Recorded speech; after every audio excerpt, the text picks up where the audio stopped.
Mina kära bröder och systrar, vad Herrens ord i evangelietexten idag är någonting som vi ofta skulle bli påminda om. Att här på jorden, då och då måste vi gå igenom svårigheter. När Paulus stenades och de som stenade honom trodde att han var död. Och han stod upp och gick tillbaka till stan med sina andra kristna. Och han sa till dem, vi måste lida mycket. Vi måste lida så mycket innan vi kan komma till himmelen. Idag har vi läst hur han fick lida. Gallio ville inte döma honom när judarna presenterade honom.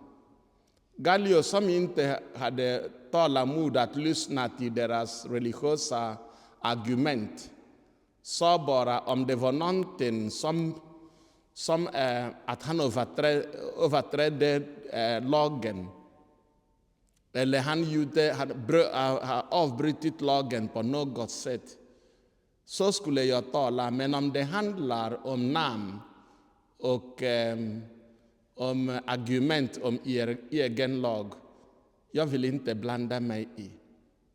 När han skrev till korintierna, jag tror att Paulus tänkte på det i första Korintierbrev, när han sa att det korsets språk är som dumhet till dem som är på väg till fördömelsen. Men till dem som är på väg till frälsningen, det är Kristi ord, det är Kristi väg. Är det inte samma sak som Herren säger till oss idag? Här på jorden folk ska skratta medan vi gråter. De ska göra när av oss. Men när tiden kommer, det är vi, inte de, som ska ärva himmelriket. Precis som det är för en kvinna som får barn. Det gör ont. Men efter barnet är fött, hon är så glad, och i sin glädje glömmer hon sina plågor. På samma sätt, när vi kommer till himmelriket, så kommer vi inte att minnas hur mycket vi har fått lida här på jorden.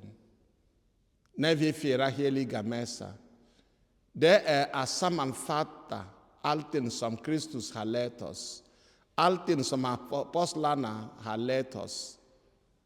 Och vi i den heliga mässan har en försmak av himmelens härlighet. På grund av det som står framför oss, vi är beredda att lida på vägen till vår mål. Och målet är att vara med Kristus för alltid.